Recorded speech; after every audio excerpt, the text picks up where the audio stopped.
welcome back to my OpenTTD Let's Play series, where we are doing the upgrade to monorail. Now, your comments on this have been really fascinating. There's people chipping in with different sorts of ideas, and there's also people who have done the upgrade themselves in various different ways and have been given various different pieces of advice. Now, there are a few different ways that people have approached it. So, in our game, we have converted all of our track to monorail, and we have spent all of our money on new trains. This is one way that, this is the way that I normally do it. It's like, you convert everything, buy all the trains you need to. But this series is different. We also have maintenance to worry about, and we looked at how much maintenance was going to cost us last time. So, with that in mind, let's compare one of the other options. And just like that, we have OpenTTD twice. By the way, if you want to know how to do this, you just run the exe twice, and if you're using the Steam version, just click your game, go to properties or whatever it is, and then go to the files, browse files, and you can just open up the exe again. So here we have two different game saves. On the left is the game save that I promised when I said I would add more trains in, and here we go. We have everything converted to maglev, and we have 489 trains, and all of our money has gone. And on the right, we've converted everything to maglev. We've bought a load of trains to replace most of our network, but we still have 300 million in the bank account. So let's experiment with both of these. So what we're going to do is we're going to set both of them to fast forward. We're going to get the operating profit list up on the screen, the graph for it. Now the graph is too big for the window size that we've got, but that's fine. We just really want to see the end of the graph. And you see this massive drop here when it came down. That's where we stopped all of the trains. You can see it started to level out. And we have the same situation on this side of the screen too. There we go. And we're going to compare both of these as the trains start moving around. Okay, now we've got these up and going, we can focus our view on maybe just Holbeach Factory just to see if we can see all the trains moving around, and then we'll unpause both games. There we go. So both games are running in near identical synchronization. They're running from the same date. The only difference between them is that we've added a lot more trains to the one here on the right. So my prediction, what I'm expecting is for them both to continue to go down. This is because we've got a lot of trains coming out. You see here we've actually got grain trains and livestock trains arriving already, which is really good. Now, when we sent all of the trains to the depot, there was a few months where we didn't actually get to do any deliveries. So a lot of the stations have built up with a lot of product. But those trains have got to make their first journeys. So while they're going along and they've got to get time to pick up their stuff, get all the way to where they need to be, money isn't going to start rolling in yet. So you can see both graphs have gone down by almost exactly the same amount. However, after this first tick, now I'm going to start expecting things to start turning around. More trains are going to be starting to complete a journey, go round, do more. Remember, we're doing this in fast forward, so it'd be interesting to see how long it takes for a change to happen and how much of a change. So my prediction is the one on the left with loads of trains will jump up higher than the one on the right with not so many trains. But if you look at the bank balances, the one on the left is not doing very good at all. We're at minus 66 million already, whereas the one on the right still has some money left. Now this is the trade-off between the two different techniques. One of them has money to keep the company going for a little while, depending on how much it recovers, and the other one doesn't. But the one that doesn't has loads more trains, so has a potential for being able to get more profit coming in. So we can see both things happening there now. The game's telling me that the transport company is in trouble and it will be sold off or declared bankrupt unless performance increases soon. Now, I've never actually looked at that in the game code to find out what conditions need to be met for that message to pop up, and then what conditions need to be met for the company to then go bust. But the interesting thing you can see here is both of them have gone down exactly the same, and both of them have gone up. However, the one with more trains has shot up the most. So the question now here is, will the one on the left shoot back up more and quick enough to stop the company going bust with it being in the negatives all the time? And will the one on the right shoot up enough before all the money runs out? And where will each one level off? This is really something that's interesting to see. On a technical side note, you may have noticed that even though we started them at almost exactly the same time, the one on the left is actually now running slower. You can see that it's already been the end of the year on the right hand side. We're in January 10th, and December hasn't even finished on the left hand side. That's because it's taking the game more time to process those extra trains. There we go. It was just the end of the year here. So you can see here, if you go to the question mark and go down to show frame rate, we can actually just have a quick look at this. And you can see that the simulation rate on the right hand side is keeping up with 87 frames per second.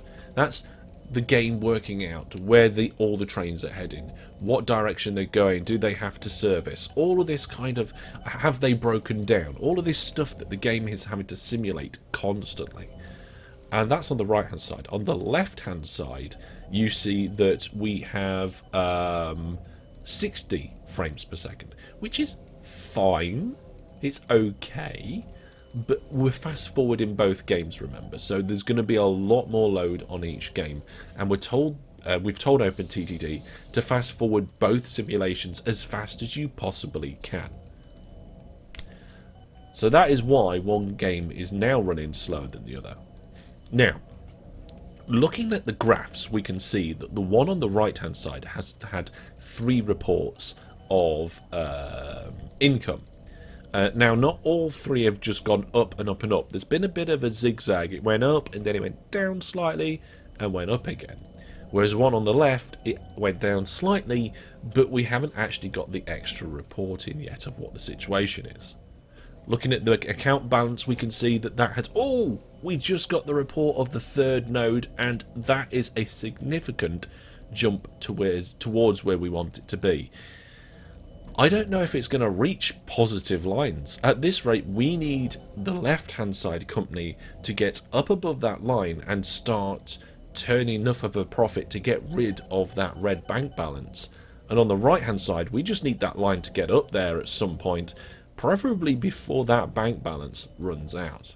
Now remember, the one on the left is the one with lots of trains. We've got 489 trains here. But remember, we actually started with nearly 900, or just over 900 trains before the maglev conversion. And on this side, we've got a measly 184 trains because we didn't spend a lot of the money. Now, profit is slowly increasing on the right-hand side here, but I don't think it's ever going to reach a high operating profit. If anything, I think we're looking at leveling out sometime soon, potentially. Now, if you look here, we have on average gone up nicely, but there seems to be a general arc, a general point of which it seems to be leveling out at, and I don't think we're going to get much higher than where my mouse cursor is here. On the left hand side, we've yet to receive the 4th data point. So, yeah. Oh, there it goes. Just as I talk about it, there's the 4th data point.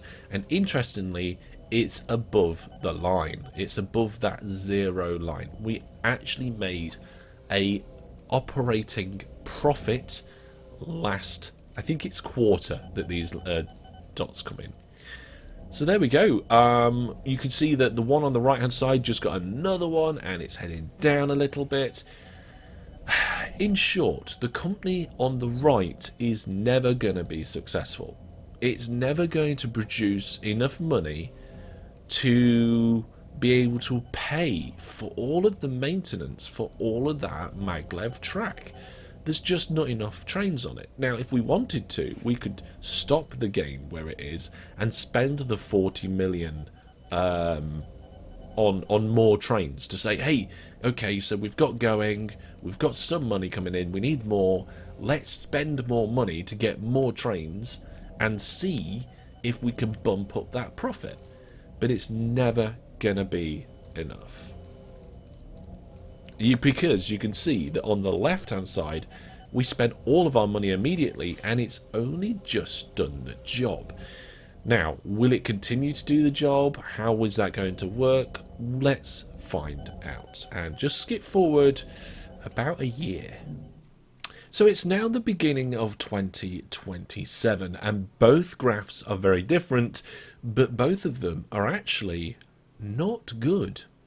So the one on the right hand side just never had enough trains to start actually making any profit to pay off all of that property maintenance, all those signals, all those pieces of track. It's just a lot of money, and even though we had some money in the bank, we could have spent it, but it wouldn't have made a difference.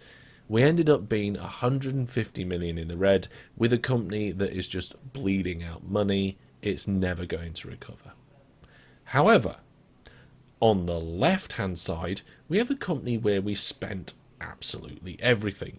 We had a lot more trains on the network and we had no money, but the profit turned around and actually started making some monthly profits.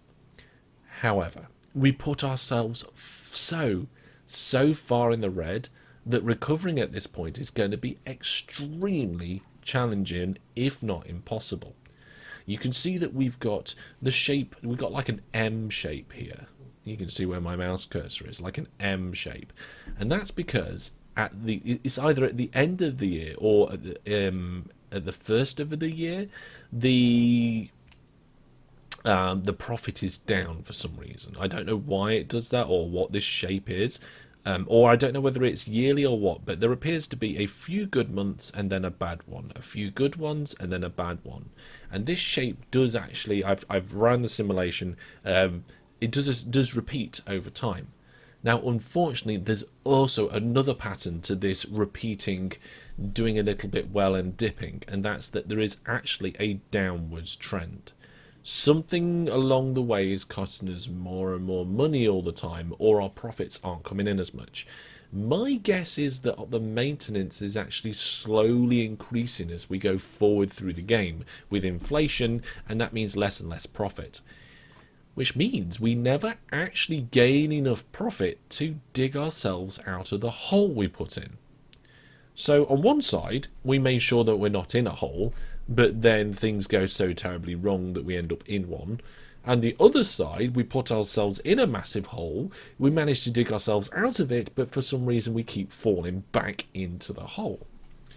So actually, with my game save and the way that things are set up, neither one of these two methods is actually viable for the company at all. Now, I did say at the beginning of the episode that there were a few different ways to look at it, and this was two of the most popular three. The third one was a gradual upgrade.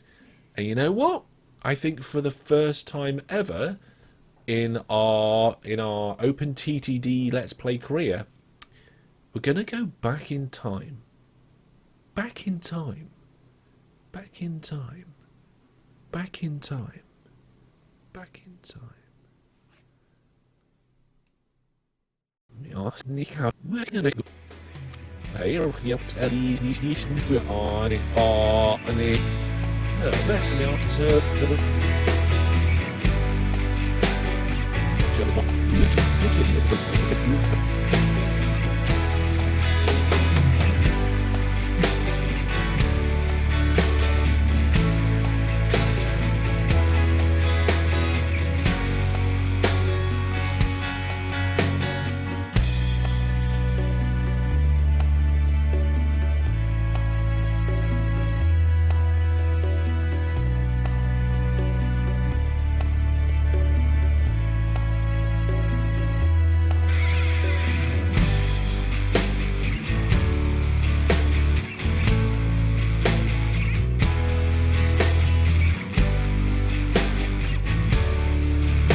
Hello there, Master Hellish here, and welcome back to my OpenTTD Let's Play Series 6 Challenge. Here we are in episode 77 again, and we're going to do our MacLeod upgrade, but we're going to do it. I've looked into the future, and doing it all at once didn't go well, so we're going to do it differently.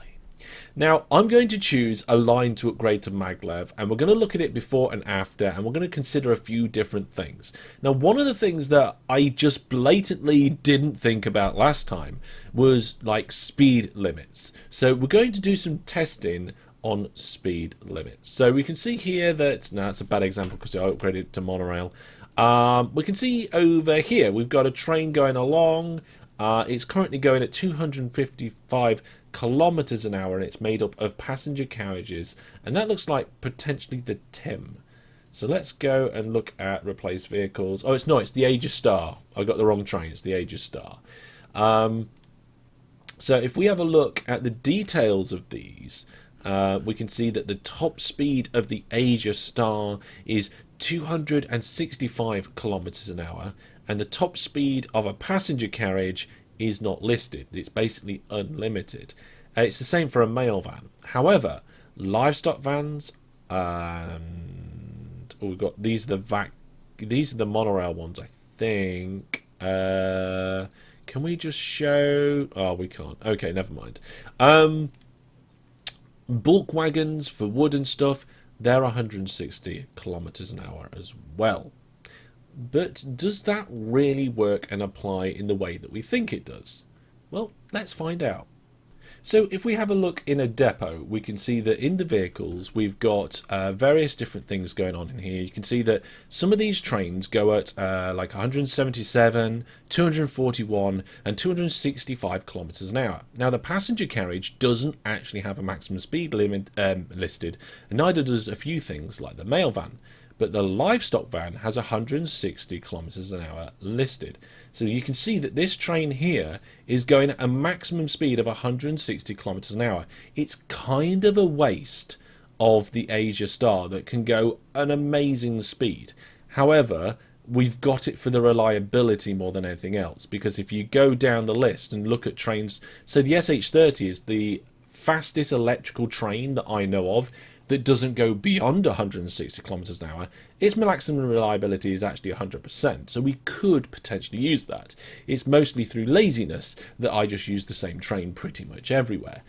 But when we get round to different rail types, this is a whole different kettle of fish. If we go down here, we've got our monorail pathfinder that we put in. If we go to new vehicles here, you can see we've got a different set of vehicles, and some of these wagons are different as well. So they look different and they are listed differently. So for example, this livestock van doesn't have a maximum speed on it anymore. Neither does the armoured vans and all the tanked wagons and so forth. And if we go and get our first MacLeod train depot, and we'll pop it somewhere where I'm not going to forget where it is. Let's go pop it over. Yeah, Birmingham, the middle of Birmingham. Let's pop it here and have a look. It's the same story again. So these wagons do not have a maximum speed. So when we're considering which lines to upgrade, we don't need to worry about, oh, is it freight or not? Does the wagons have a maximum speed? Doesn't happen. We don't need to take that into consideration. There has been some confusion in the comments about that. Some people have thought that it does matter, and for MacLeod and monorail it doesn't. I'm not going to put Vactrain down. Right then, so bearing that in mind, let's get one of these upgraded. So we could do this kind of line here that we've already got up, but I kind of feel like let's find out which line's making the most money and upgrade that one first. So if we go to all trains and we go group by shared orders and we search by total profit this year, we go to the very bottom and you can see that we've got some groups here that are making a stupendously large amount of money. Now this one's that coal service, the bi-directional coal. It's actually got 2 engines on it. Maybe that might be something to fix first, because look at this. This he's making really good money, but the trains are a bit of a mess. So I like the idea of fixing that. So if we go over, where is it? Up here, is it? Yeah, here we go. This is where the whole situation goes. So if we probably ought to do several at once, actually, come to think of it. Now, these trains do appear to be accelerating up to 160, but not beyond that, and that's because of the wagon types. But the acceleration speed of them is quite good. If we come down here to this broken down one and watch it accelerate out of here, once it's no longer broken down, that is. Come on. Okay, you can see that it gets up to that, well, if it wasn't going in the depot, it would have got up to that speed quite quickly. So I'm not really worried about the pulling power on those. Let's look at the pulling power of the engines versus the other engines. So these are all the available trains again. Now that Asia Star, it has a power of 8,000 horsepower and a maximum traction effort of 552 kilonewtons. Compare that to the Lev 1, where you go to 10,000 horsepower. So it's way more than the Asia Star. It's a good chunk more than the Asia Star. And I think just one of them on a single 12-length train will do the job fine. I don't think we need to worry about it. So what we're going to do, we're going to get every single train that visits Coal Hub North drop-off, and that's where are the trains? Here they are. All 64 of them to go to a depot, centre depot. And it's going to take some time for them to do that, but we're going to let them do it by themselves. Okay, we'll come and check in on them every now and then, because our profits can handle this. I mean, look at this, the operating profits looking fantastic. Now we need to pick another line to work with and do the same sort of thing. Do we do our two top best lines in profitability? That's probably not a good idea. So if we go down to the bottom of the list, we've got our most profitable line we're working on there. I don't know what that one is. What line is that? Is that the... That is the East Coast Main Line. That would be a good one to do as well. I'd like to do the East Coast Main Line, because we're definitely not getting the most value out of it. So let's do that one as well. So this is the one that comes up from London. It goes Stevenage, Peterborough. It comes through Newark, Doncaster, and up to York. And we'll have a closer look at that line in a half episode coming out soon. So watch out for that. Make sure you don't miss it. Get all your notification bells and all that sort of thing turned on. So we're going to say every train that visits London North, we're going to send to a depot. Now, in theory, that shouldn't take too long, because on this line there are quite a lot of depots in various different places. So hopefully we can get them all there quite quickly. Peterborough is huge compared to Stevenage, which is tiny. That's a bit weird, isn't it? Let's do fund new buildings. There we go. Just throw money at them. Okay, so how many trains on this line are still moving? See, we've got a UFO coming over there. It's not very often you see them flying, because you only get the notification once they've landed. So unless you happen to notice it passing by. Right, train list. And we've got 99 trains on here. And that one's working its way to a depot. That one's trying to, but can't for some reason. Why? Why is train 39 having a problem? And what's going on over here? Okay, looks like they're just taking their time. We've actually got some missing signals here. There should be signals going into that depot. There we go. Why didn't that train go to the depot? Oh, it's trying to go to a different one? It doesn't seem to be able to reach any depot that it's trying to reach. I have no idea why. I mean, there's depots down here, so it should be able to do that. What depot's that? Okay. Interesting. Now, our operating profit is going to take a pretty big hit. We've just chosen our two most profitable services, and we're decommissioning them. Now, to be honest, if I was travelling on the East Coast Main Line, I'd be pretty annoyed that all of the trains just suddenly start disappearing. And we've got a good number of those trains either going to a depot, yeah, waiting for free paths, on the way. It's looking quite good.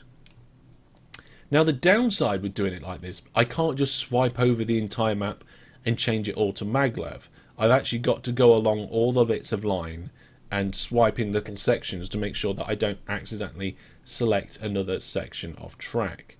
But I'm pretty sure... Oh no, we've got a few more here making their way as well. Yeah. Alright then. I will see you once all of these trains are in their depot. Okay, so all of the mainline trains are in their depots. Now we have to delete them all. So I think the way to go through and do that would be just to say, hey, just like I did before, in the future, we'll just go through each of these and say, look, there's a train in that depot, there's a train in that depot. We'll just get rid of them. But the difference is this time, there we go, just pin that.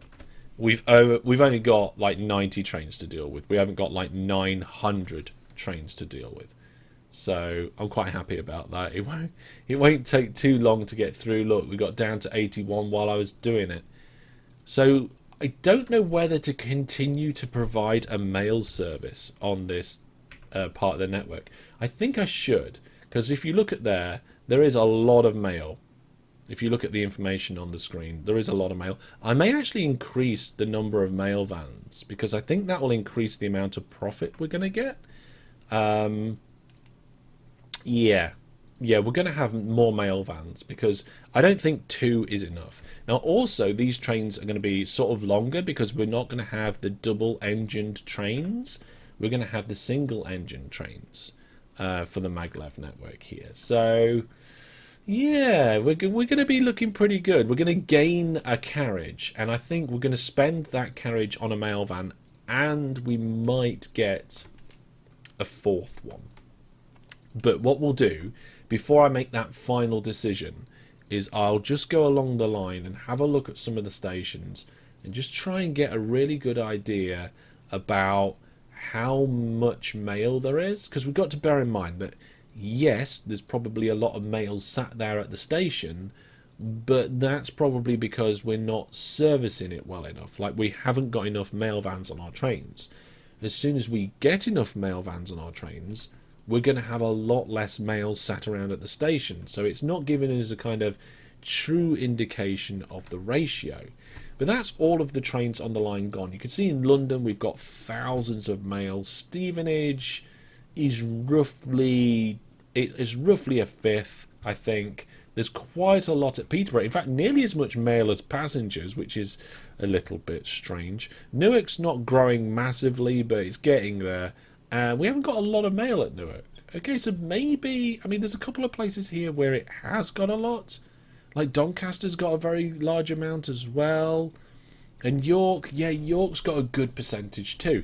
So I would say there's a couple of places on the line where there's not a lot of mail, but there's also a lot of places on the line that have got a lot. And the reason why we like mail so much is if we look at the cargo payment rates and turn off everything except passengers and mail, you can see that mail pays a good chunk more than passengers. So that's more profit in for the bank account. So that's what we're going to do. We're going to convert the line now, get it done. So we've got all the trains removed off that network. So we go to maglev construction, convert tool, and we're going to make sure we convert all of this, including that. But we're also going to be removing the pieces of track from the depots going into the stations. I want them to be forced depots now. Maybe not so much on the passenger network, but definitely on the what's the other one? The goods network, the goods areas. I'm not so sure why Stevenage hasn't grown as much as some of the other ones. I haven't really been paying a lot of attention to this line, but hey ho. So we want to get as much of the line upgraded as possible with each swipe, because obviously I don't want to be sat here doing it all day. But also at the same time, we don't want to accidentally upgrade any other part of the network apart from this. So I have to go like through here carefully. Look, I accidentally upgraded those tunnels. I don't want to do that. We want them to just be electric railway. Okay. I think we're looking okay now. It's because these tunnel entrances were closer than those ones. I didn't notice. We don't want that sort of mistake because A, if I don't do it enough, this line won't be all maglev and then the trains won't run on it properly. Or B, I'm going to break other lines and I don't want to do that. Now you can kind of go diagonally up with this by holding control. It's not so easy and you could potentially hit other things as well. But we haven't hit anything else there. Okay, that's good. Nothing in the way here. There's a few... No, there's a bit of a gap there. We don't want gaps. Yeah, it's difficult to do this bit by bit, which is why I prefer doing it all in one go. There's a bit of a split here because there's a depot. Need to make sure that we've got those depots in as well, and the actual splits. And now we're up to Newark, so we can do a pretty big one round here, I think. This diagonal looks like it's relatively safe up until here. That we've got another bit of intersection. There we go.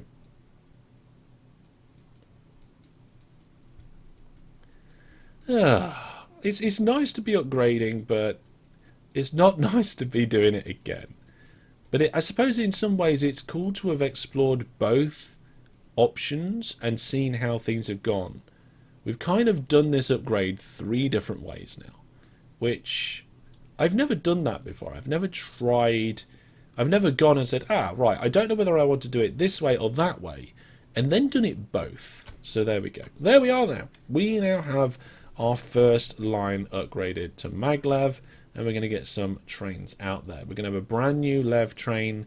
We're going to put some passenger carriages on it, and then we're going to have 4 mail vans. I think 4 mail vans will do the job. Now, I don't know why, but the length of this train is 5.8. No idea. If I put a mail van on there, it goes to 6.2. So the vans themselves are 1 in length, or I should say half in length. But it's like the engine is an extra bit short or something. I don't know.